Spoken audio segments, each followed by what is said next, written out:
out don't really think about the data side so much, that they think about the audience. And if you can, and there may not be a one size fits all dashboard, even if it's leveraging the same data. So a lot of times, like, executives don't have time for the details. So we will build like an executive view dashboard. Then we'll layer down and have a director dashboard that's of pieces of it, and it kind of drills down into different views. And depending on what level of the org you're at, you may start at the top or start at the bottom, right? And then from there, if you do it that way, then you think about, okay, what are the action items that these different audience members may take, right? Because if you don't do it that way, and you don't design it around actions, then what you end up doing is you end up just kind of showing all the data, and that's going to be the same as your whole report world. So really, Tableau is meant to get you to actionable insights faster, but it's really hard, especially if you've been brought up in the Excel world. It's really hard to break yourself out of that mindset. Yeah, and that's what we're struggling with as an agent here, as the organization overall. Is it's very Excel centric, and we're just trying to change the culture as we move. Yeah, they all are. And if you can get everybody to, or if you get one person, you don't have to get everybody.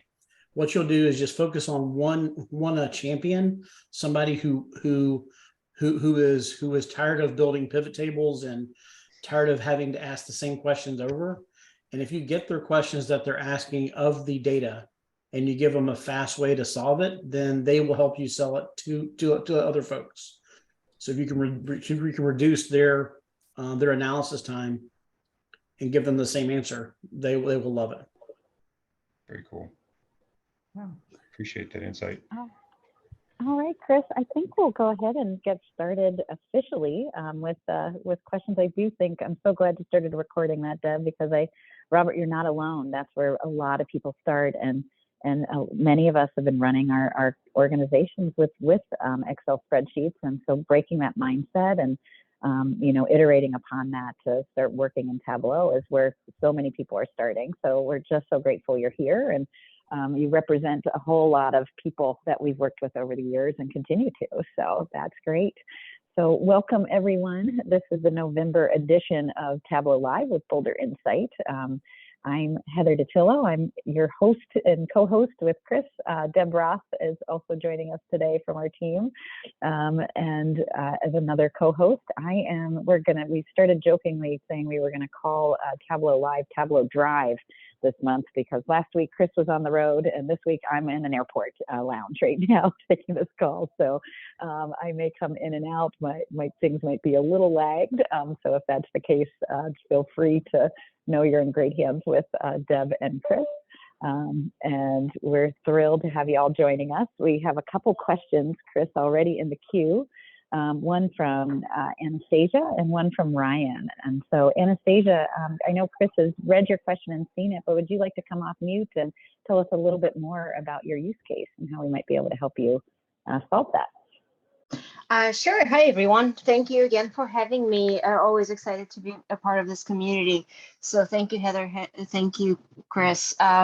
So basically what I was curious about is how to create an empty state message when a filter gives no results by nature. Sometimes this is like a very explainable behavior, but I want to create an experience for the user that the screen is not broken, it's not been loaded, it's not been buffered, is just blank. Or in the opposite case, if, like, for instance, if the filter is meant to decrease the cognitive load on a user, like let's say if there are too many marks would have been displayed otherwise, how can you display a container or a worksheet or a blank container maybe that would only appear if the filter returns no results? Yeah. So I'm going to show you a couple ways to do that. So the first way, and I'll tell you your number one thing that's probably actually blocking you. I'm just going to make a couple of quick charts here. All right, so we'll call this customer. Okay. Okay, so if I was to put this onto this dashboard, and like Hey, in, Chris, you're not sharing your screen that I'm seeing? well, if you would see my screen, it'd be a lot more fun. I was building as we were going. All right, I well, like to use my imagination with Tableau, but this might be a little helpful I to just see. built So the cool, quick cool. charts. I got a subcategory and then this customer chart. Okay, so if I was to put these two on this dashboard, so I'll put just these in here somewhere. Oops, meant to have that as floating. I always like to do like a floating for a couple reasons, and this is kind of important here. Why you would actually want it that way. So a couple different tricks here is, let's say to your point, if I had a dashboard action that that went from my subcategory to my customer, and then it actually excluded all the values. So I didn't want to show anything until that came up. Okay, right? That's what's one of the options, right? You only want to show if this happens, correct? Okay. Sorry, I was on mute. Yes, correct. Okay. Sorry about that. So what we would typically do is I would put a text box here and say, click on a subcategory, EGORY, to show customer data. Okay. So I put that here, make it nice and bold, make it clear what we're doing. Okay. So now I can send this to the back. Oops. Send to back, floating order, send to back. So that's actually behind this one, right? So now when this loads, it loads over top of it. So it only shows if there's nothing in it. And Chris, That's you super did that cool. for a dashboard action, is that correct? Yeah, I just did it through a dashboard action, but it would still work Yeah, through a filter as well. So you just Okay, hide something behind your image and it's not shown whenever it's there. Would that work if the containers are tiled? We have a very elaborate Nope. worksheet. nope, they That's have to why you never be tile. switched to floating. Yep, you do not tile. Tile is tiling. One's actually slower than a floating, and then there's tons of things that you can't do if you have tile.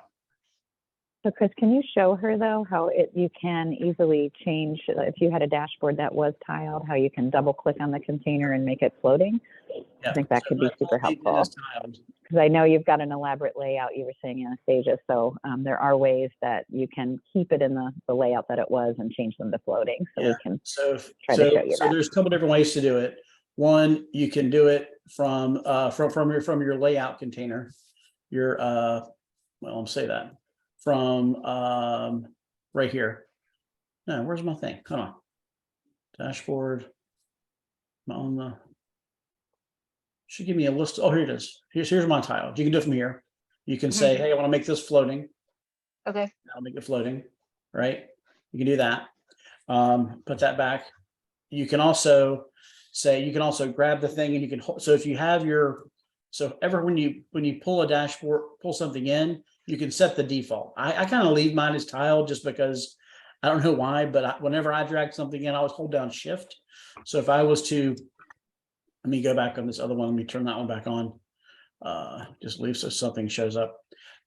So whenever I drag something in, I always hold down shift, and that lets me float. I could do whatever I could, but then this one, I make this one floating, I can just grab the handle and then hold down shift, and that's also going to turn it into floating.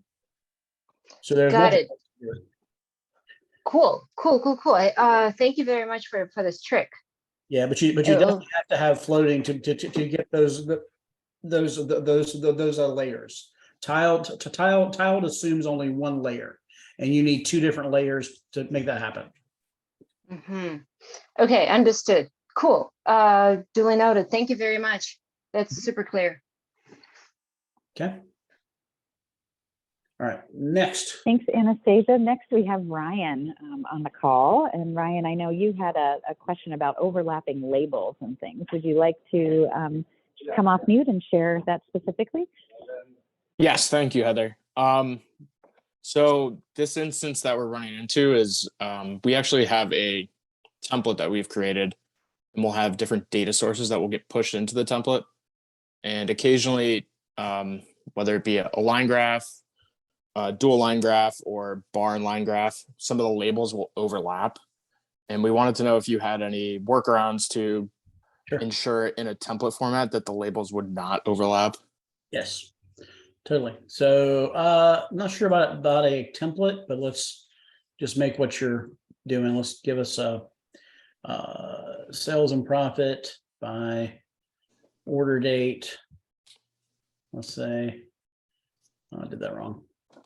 So let's do that, and we'll flip this around, and we'll make this be a dual axis, and we'll make one a bar or something.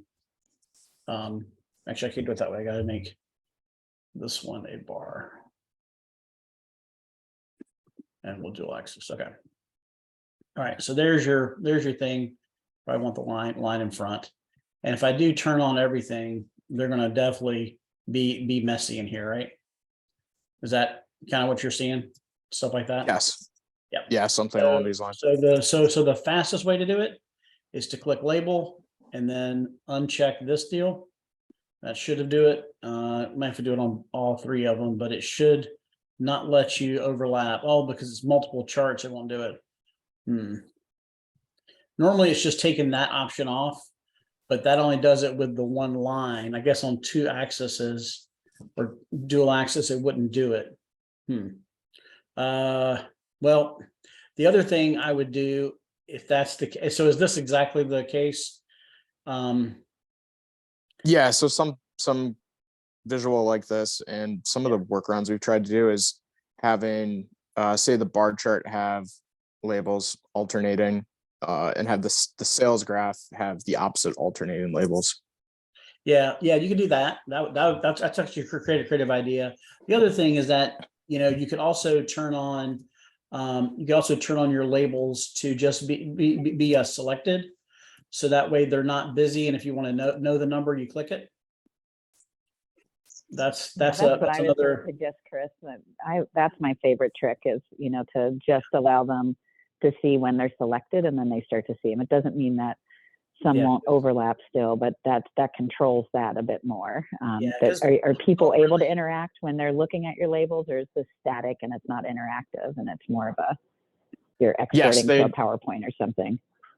Yeah, they would be able to click into the graph. Perfect. And the other thought that I had was creating some sort of proxy value that would set like a range between the values. So then say the lines are very close, you'd find the one that's lower than the other and add some arbitrary number or decrease some arbitrary number to set the labels off from each other. Yeah. That would be, you could do that, I guess. I don't know. I mean, do people really need the numbers?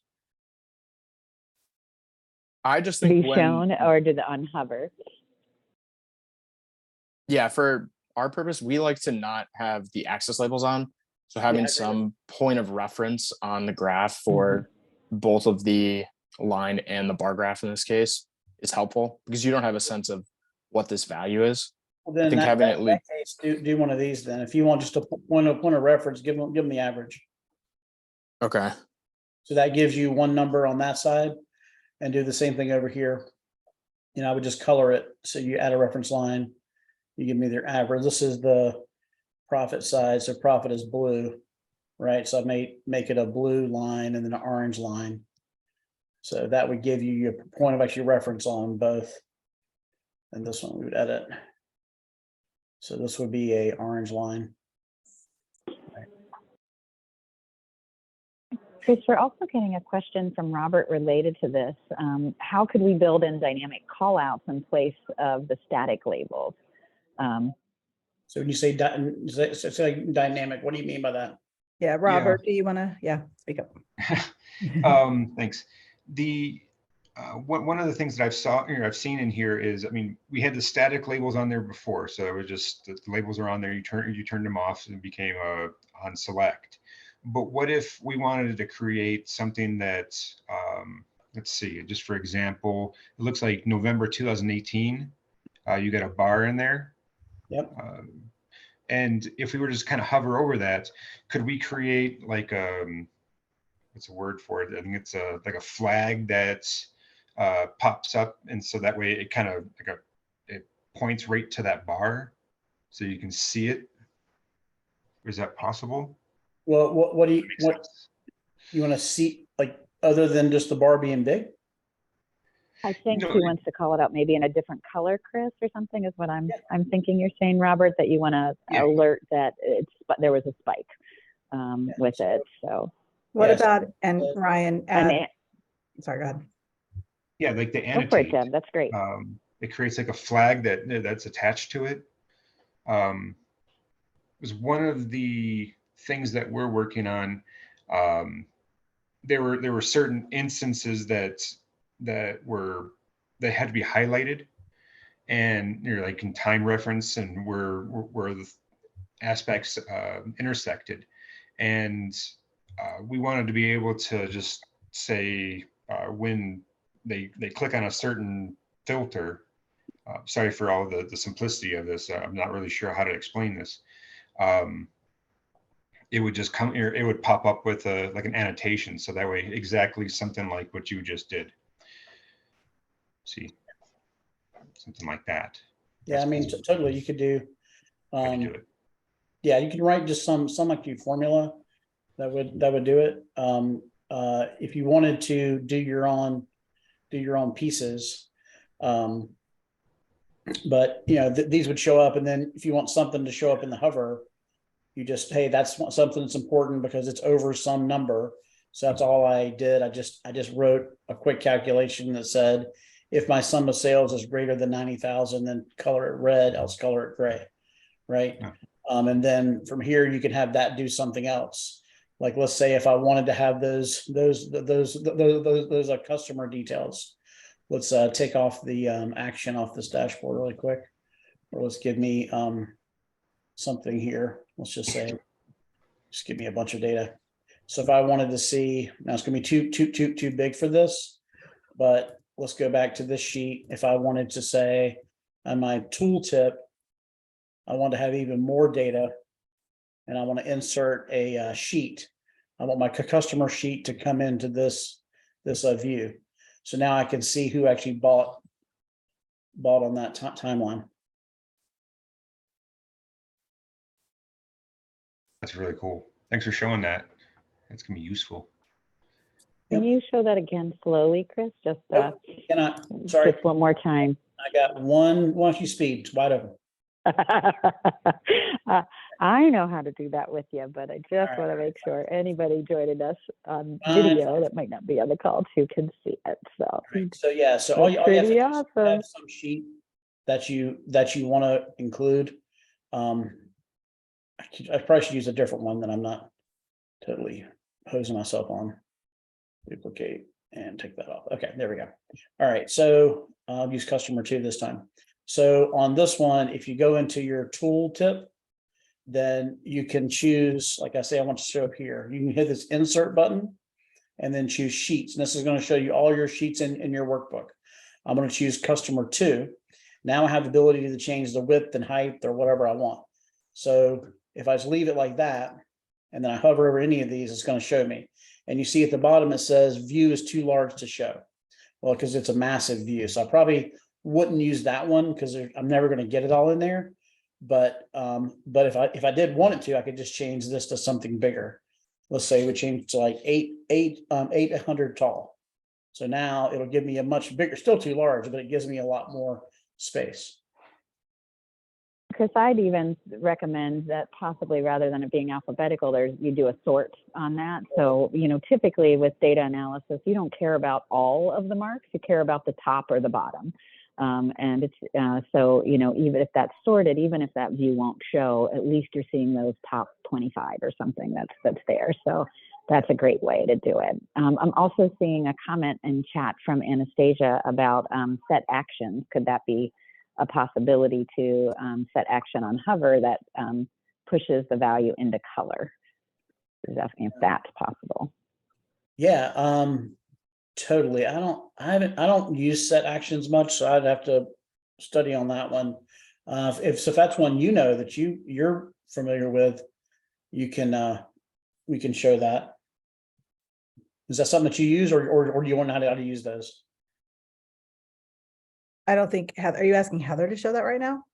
No, Anastasia. Oh, that's what I thought. Yeah, I was like, I don't think. Anastasia, Yeah, do you feel I comfortable can't share sharing right with your now. screen?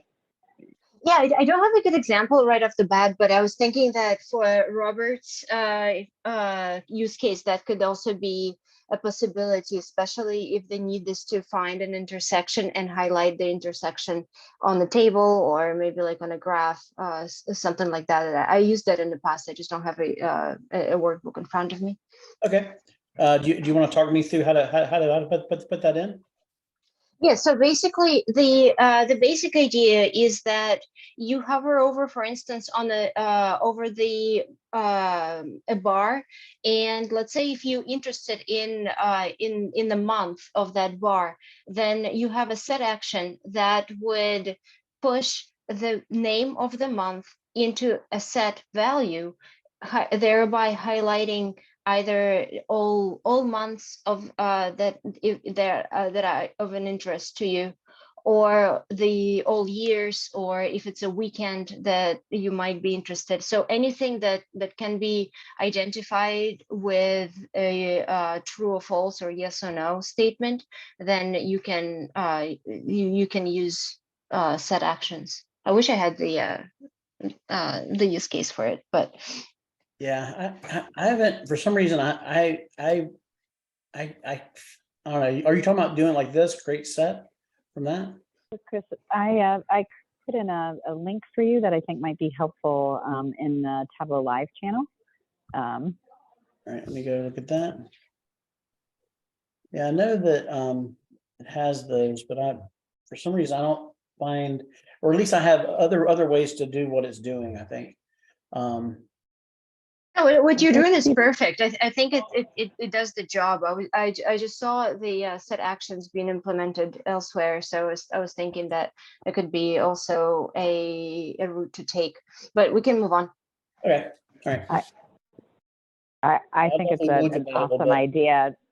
And what we can do is add to this Twibix file. Chris, I think we could create an example Sure. with some steps and share with the group. But I do think it's a great idea, Anastasia, and set actions are pretty powerful if you use them on it's kind of like, Chris, a dashboard action on highlight, but works a little bit more dynamically. So I think it's pretty cool when we can use them. I think I have a good bump chart we could use that I teach from sometimes too. So we could come up with something and send out to everybody after. So awesome. Are there other questions, guys? It's a little smaller group. I think a lot of people are already starting their Thanksgiving travels, and we've had lots of people register who want the recording but couldn't attend today as well. But any other questions from any of you? We'd be happy to answer them. If not, because we might want to show some cool things we've been doing ourselves recently. So I'm just trying to think on what are some cool options that we could demo. Well, I can show you one that we did. I can remake this really quick. We have a client that that has to have this report go out. And so if you know, like, so Tableau, you can download a dashboard. It goes just like a PDF. For all the dashboards, it's just a single screenshot. But if you have something that needs to scroll, then the only way to make that work is to actually have a worksheet. So, like, for example, if I were to build out, customer name and product name that they ordered, and all this stuff like this, there's a whole lot of a whole lot of like detail. And this is something that they wanted to go out kind of as a huge tab. We'll just make it like this. Actually, no, it was a lot of detail like this. Anyway, so something we did to make it a lot more neat was to add something to this field. So we ended up adding some shapes to it, which I thought was kind of a cool way to do it. We made it really fun. So like, for example, we did, let's see here. Let me try to show you. So if I change, I'm gonna do my index. I'm gonna create an index here, create index. So if you never use this field, this is a very handy tool to have. So I'm just going to drag it here to get the numbers. This is going to count my rows for me, but then I can compute using pane down. Oops, let's change it to edit. I want it to start. We'll do customer name. Come on, specific dimensions and customer name. And product name shouldn't do it. There we go. I want it to product name, restarting every customer name. There we go. Well, I don't know what that. I want it to go. Oh, why is it not doing what I want to do? Well, I'm not sure how to get there. Anyway, we'll just leave it as table down for now. That's totally fine. Anyway, so what we did was instead of just having nothing in this file, we ended up adding actually shapes instead. So we changed this to a shape, and I put this on our shape drive. And then for this client, we made these little actually people. So we add a little people to this table, which made it kind of fun. So these were much bigger at the time, and then we had some bigger people going on.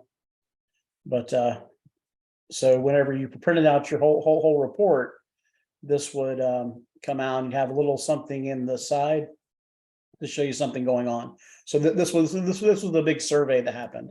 But as you probably know, like, so if I was to export this, so file, let's see, I think it's just print here. So print, and then PDF, and then open and previews probably will work. That's all I need to do. And selected sheets, just an active sheet. Probably, but we'll see what happens. Come on. Anyway, this will page through. It looks like it's trying to print to your printer, Chris. No, I hit this button. That would do it up Oh, you there. still got your PDF? Okay. Yeah, I don't have a Mac, as you know. I'm a I know you can. PC girl, so it looks a little different from. Yeah, it's in the same. It does look different on a PC. Come on. Well, now I'm host. Anyway, if this were all legible, you'd see what I meant. But anyway, it'll so when you want to print out a long scrolling thing, you can do it through this method of just leaving it as a worksheet and not as a dashboard, and that will page through it for you, and it'll repeat the thing at the top. I shouldn't have done the whole preview. That's my problem. See if it hops somewhere else. I don't see it. Not good. So Chris, one of the things you did, it's okay that it's not printing right now, but might be interesting for everybody to see is if you can go slowly through how you add shapes, to custom shapes to your Tableau repository. So, going into my documents and Sure. Tableau repository shapes file. I think that could be cool for everybody. Yeah. So if you've never done that, oh man, can't get this thing to work. So how that works is you go into your computer, and then in your documents folder, you're going to have a folder called my Tableau repository. And here you have a bunch of different things. You have data sources. Here's your whole preferences file. So preferences file is also another good one to mess with, to get like custom colors. So like we would have custom colors that we put in here. So this stuff all shows up in our palettes. So like here's one for Jensen that we use. These are all the colors we want to come up. That's super handy. And like I'll show you how to use that in a second. And then what Heather was talking about is this in this shapes menu. So these are all the shapes that I have access to. This is the one I just showed you. This is the people one that we have in here. We have flags. So I have flags for every state. but you just create little, create little images, and you can add these in to any folder you want, as long as it's inside the shape menu. Like I could probably even go to, let's go grab a set of images. Let's do country flag images. Hey, that thing finally loaded. Look at this. It just took it forever, but this page is through, right? So page whatever, but that would do all your stuff. And I meant to hide that label, but if that just wasn't on the thing, it wouldn't show up. But anyway, so that's how that would look. So it's a lot more fun with an image next to it than it is just a plain like printout. So that's good. That showed. Anyway, if you wanted to download some images, let's do country flag images. Let's add in those. Let's see what we can get here. Free flag pictures, different countries. That sounds like my jam right there. So I wonder if I can download them. Well, I don't know if it'll let me. I'll just spend time,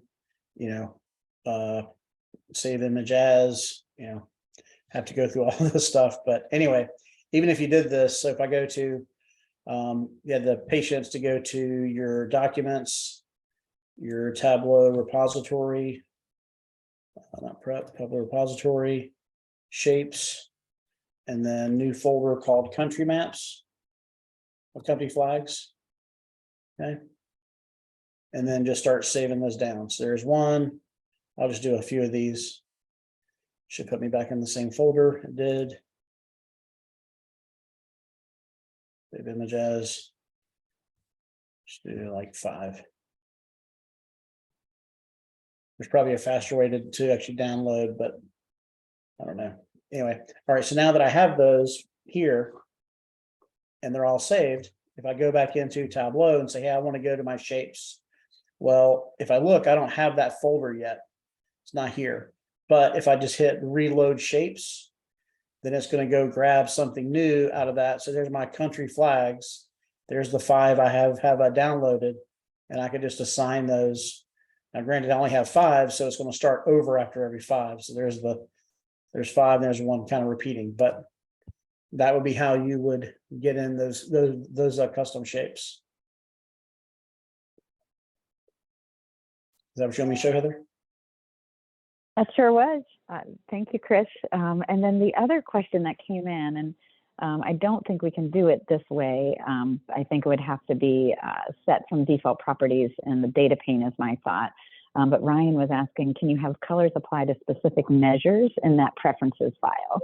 And I don't think you can set specific measures through the TPS file, but I do think you could go into default properties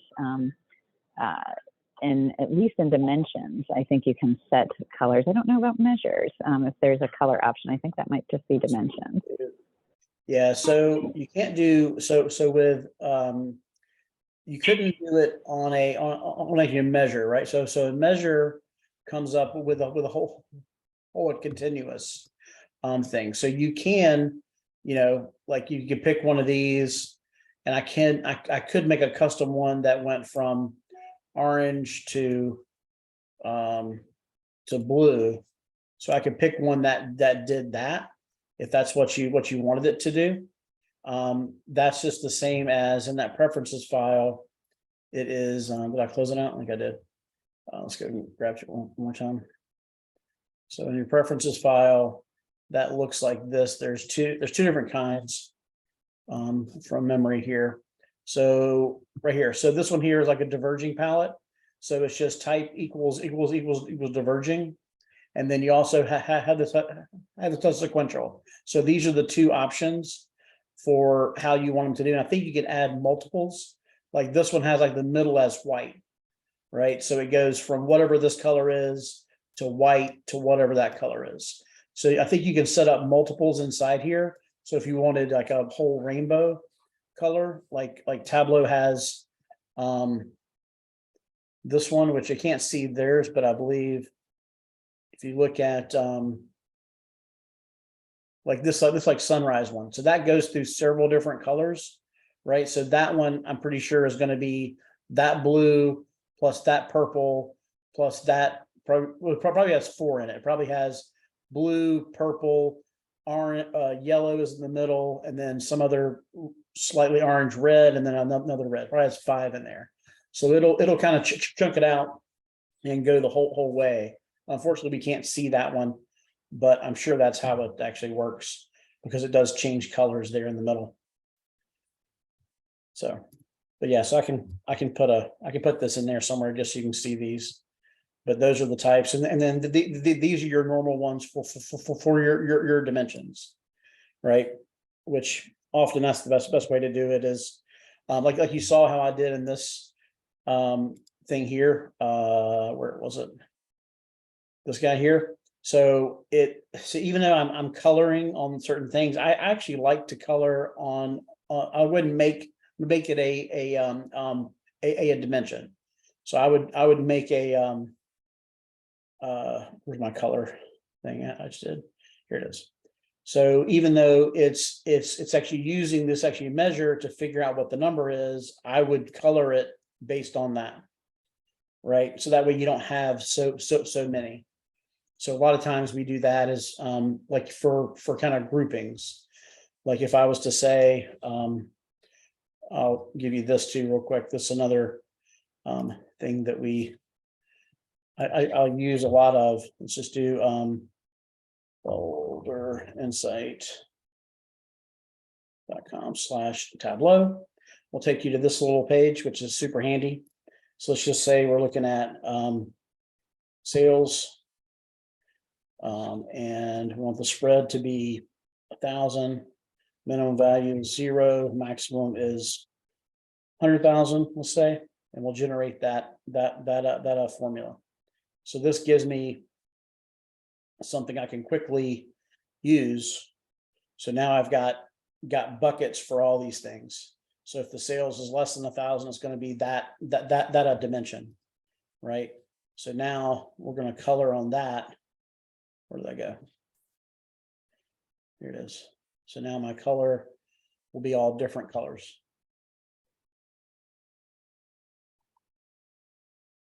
Super cool. So Chris, Ryan had a follow-up question. He's saying, I see just custom palettes, not if sales, then palette X functionality.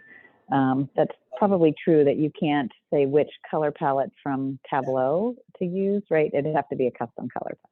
Yeah, you'd have to, for that. To get all the RGB codes and such. Yeah, for that, I would probably do separate graphs. So if you had, well, no, it should work. If you're going to switch out, hold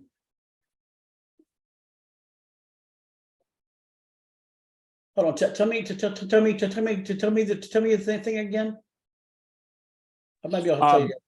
Yeah, well, I'm just wondering, so say I want to have a color palette associated with like a specific measure, and I want to use that. I could create a dimension to say, if this measure, then give me this color palette, and then just drag that dimension to Gotcha. color. Here's your trick. Okay. Yep. You can do it. It's not what you think, but yes, you can totally do it. Check out this. This is a super cool hack that I have used before. So what you do is you can't tell it which color palette to use, but you can assign it to it. So let's just say that I want to do sales by let's do the sub category again. Okay, so here's our basic thing. So if I color on sales, that gives me this actually color. But what I want it to be is, if it's so actually sales stays the same, right? Or is that changing out to something else?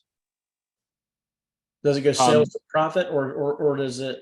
Tell me what he changes so I can make it exact. No, this would be the right case. Right, but you have something changing about this. So is it the measure changing? I don't think I'm following what.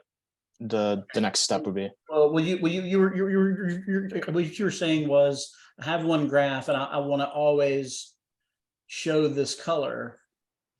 Is it one graph or all graphs? It would just When you be use that all measure? graphs. Yeah, using that measure. So I say I drag sales to color, then Yeah, it should automatically stick. Here, let's just check. So if I go back into here and I color this on, let's do blue, green, kind of diverging. So now if I do a brand new chart by state, and I should have done map, but whatever. So we'll do that. We'll make it, actually we'll do map field. If I color on sales, it's going to automatically pull in, should have pulled in those same colors. I would have thought it would have. Let's try it as a bar chart, not the map, maybe not, because I thought it would stick. So let's do ship mode. Chris, I had a little lag in my screen here, but did you do the default properties when you were doing that originally? Can you do that? If you go to default properties, yeah, then That'll that work. should change it. Yeah, that would be another way to get it in. So again, if you right click on a measure or a dimension and go to default properties, that should save those for you going forward. So if you use sales on color on anything going forward, those default, if you make a change in the view on a pill, that will change it for that specific view. If you do it in the data pane and the default properties, that typically will save that as the default color palette. It doesn't mean you can't change it in the view if you decide you want to do that. But those default properties are pretty powerful to not have to redo things. Then you can right click on the data connection and download that as a save, or save that as a saved data source, or publish that as a saved data source. And those default properties go along with it. So that's kind of a cool trick for dimensions and measures. And if you want to change the label to be USD currency or another currency, if you want to change the colors and things, you've got that option to right click on a measure or dimension. Dimensions have a few different default properties. Here you get number, format, aggregation, total using. If you right click, Chris, on like, I don't know, region up above, you could show default properties there too. That might be interesting. So if you right click on region and go to default properties, you get comment, color, shape, and sort. So those are really some cool tricks to be able to get into that data pane and set those. The reason why I almost never use a measure for color is actually because it tells a different story. Because if like in this one, I've only got 3 colors, right? Because it's going to give me the top, middle, and the bottom. And then I have a different set of actually data. So if I put that graph and this graph on here, well, you know, this is my worst, but it doesn't necessarily match, right? So I don't have that color. So you end up kind of getting thrown off a little bit because we have different. Yeah, I tend to only do default properties for color on dimensions because of that reason, and use a calculated field for color for measures, you know, that different ranges will have that color, because you want to be careful. There's meaning held with color, and usually orange is an alarming color for something that's not good. So you want to be really careful about color and meaning associated with it. So really good point, Chris. One last thing with the time we have left, we've got a question. If we had time at the end, could we cover animations and specifically show history feature? So using animations, the built-in feature of animations in Tableau. All right, let's get a cool chart then. Let's get a yeah. Let's get a order date and sales. So do you want just to animate just like the animation that is part of this, or you want more like the pages animation? I think she's talking about. Oh, go ahead, Anastasia. You know what you're talking about. Yeah, so I was stuck a little bit with the history feature, and I mocked up a view. So yeah, you actually, your mock is just as good as my mock. So see that even if you select all, at least on my computer, I struggle getting it getting it to show. But once I published that same sheet on Tableau Online, it showed just fine. And I'm happy to demo it. And I wasn't sure if it's something like specific to That me would be, or, okay, cool. I'll be super that'd be great. quick. Yeah, go ahead and show yours, Chris. Can you, yeah, there you go. Thanks, Anastasia. This will be great to see. It's interesting with the pages shelf, we tend to see it work in desktop and not in server. And it sounds like it's doing the opposite right now. So, You have to, Oh, unless they change, um, you don't have the play button on server. right. Give me a second. Okay. All right. So here is a tableau, the source thing for Tableau.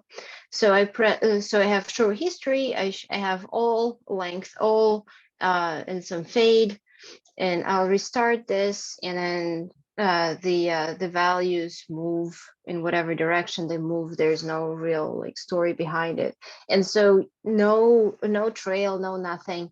And I just published it in Tableau Cloud, and I have the same exact view. And now if I press play, I have this little dots. I don't know if that's Yeah, I can see. visible.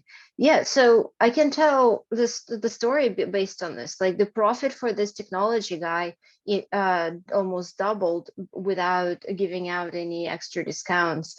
However, like this office supply went nuts with discounting activity, and it's super easy. So what am I doing wrong? I don't think you're doing anything wrong. I mean, this is I mean, they used to not even have the play button on server. So I haven't used, I mean, I can't think of many things that, like, if it's changing over time, so you've got profit and actually discount. So I don't understand what that movement would show me, because you're doing it by year, right? But wouldn't I be able to more quickly tell that from like a trend line of looking at profit and trend, profit and discount on a trend? Totally. So with this kind of stuff, the trend line might work, but the reason why I preferred this is because of this of the ability to show category and trend at this in the same time in the same line. So where's this? Where's my dual axis? Okay, great. So and measure names. Okay, yeah, so that could work. So you can see that office supply went up. You can see the furniture discount and profit kind of flat. You can see the technology profit went up, but discount stayed flat. But to me, I think if I could make the trail work, then that could potentially have business application. I'm not saying that this specific use case is the serves best by using animation, but there are a couple of instances in my in my like business use cases. I would totally use animations, and I couldn't make it work because of the desktop. Like, why would that be the case? If the answer is that it's a bug of Tableau, it's the bug of Tableau. It's an answer. I wasn't sure if it's I don't isolated know. to I me. mean, I have yet to come across a use case that I thought that the animation or the pages shelf would tell a better story than just a trend. So And I'm mean, searching I'm sorry, Chris, go ahead. yeah, the only one I've seen that I thought was actually compelling was that, like, a Hans Rosling kind of thing. Yeah. He did a TED talk on it, and somebody has remade that in Tableau. That was kind of cool, but you're looking at like years and years of data of death rate compared to I think it was like death rate compared to like population, maybe. Yeah, it was like by I've- region, and in Asian countries went really up, and sub-Saharan countries didn't move at all. I think I know what you're talking about. Okay, Yeah, cool. I have that built out. I've actually built it myself and have taught that in a training before. So I can absolutely send that as well, so y'all can see that. I did some Google searching while you and Chris were talking, and it does seem to be an issue right now that has not been fixed yet in Tableau. There's several people since 2021 that have been saying that they're seeing the show history not functioning. So I don't think you're alone. I think it's a feature issue right now for it. But I have built out the Hans Rosling data set, and it is a fantastic TED Talk as well. So I can make sure, Chris, when we do the Twibix file, I have that with a starter and a solution with step-by-step instructions on how to build that, and that is one of the best use cases for it as well. It's not the same data that Hans Rosling uses. It's Superstore data. It's not the Superstore data, but the data that world indicators data that comes out of the box with Tableau. And it's a little more recent data than going back as far as him, but it shows you how to build out that kind of functionality as well. But the show history isn't quite part of it. You're just kind of watching it move with it. But I do think that show history is a little glitch right now with Tableau from what I'm seeing in the Tableau community. So Got it. So hey, Deb, Thank you. with the time, you're welcome. With the time we have remaining, I just want to make sure people know how to reach us if you need support going forward. We do have a beautiful new website that is boulderinsight.com. And we used to have a red Calendly button in the bottom right-hand corner. It is now blue. So if you're looking for that, you'll be able to see how to get to the button for Calendly. In between, if it's not urgent and you don't need support right away, you can also reach out to us with a boulderinsight.com/questions. And the questions will allow you to get the question in our Tableau our Tableau questions channel for Tableau Live for our team in Slack, and we'll answer it in the next session as well. So urgent issues, this is so beautiful, Deb. I love it so much. Every time I go to it, you can reach us at boulderinsight.com/questions for not urgent issues. And for the urgent ones, click on that blue button in the bottom corner, and that will get you right on Chris's calendar to be able to do it. But this is such a great new website. We're super proud and excited about it. So tell your friends about Tableau Live. We will be, as always, well, I know this is the third Friday of the month this time, but typically we meet on the second Friday of the month at 1 p.m. Mountain. So that's 3 p.m. Eastern and 12 p.m. Pacific time. So we would love for you all to join us. And again, so we'd love to see you next month, and just keep your questions coming. So take care, everybody. Have a wonderful Thanksgiving. We are so grateful for you joining our Tableau Live and being part of our community. We just really want to make sure you're getting the best out of Tableau. It's really a big, important part of us. We want to be your trusted advisor and help you through these hard parts of Tableau, or just interesting ways or ways to do it more efficiently. We want to make sure we're your go-to people. So as I often say, Chris is lovingly called our GGTK, our good guy to know. And we just want to be your good guys to know. So reach out to us. We want to support you, and good luck. Happy Thanksgiving, safe travels if any of you are traveling, and we'll see you next month. Bye, everybody.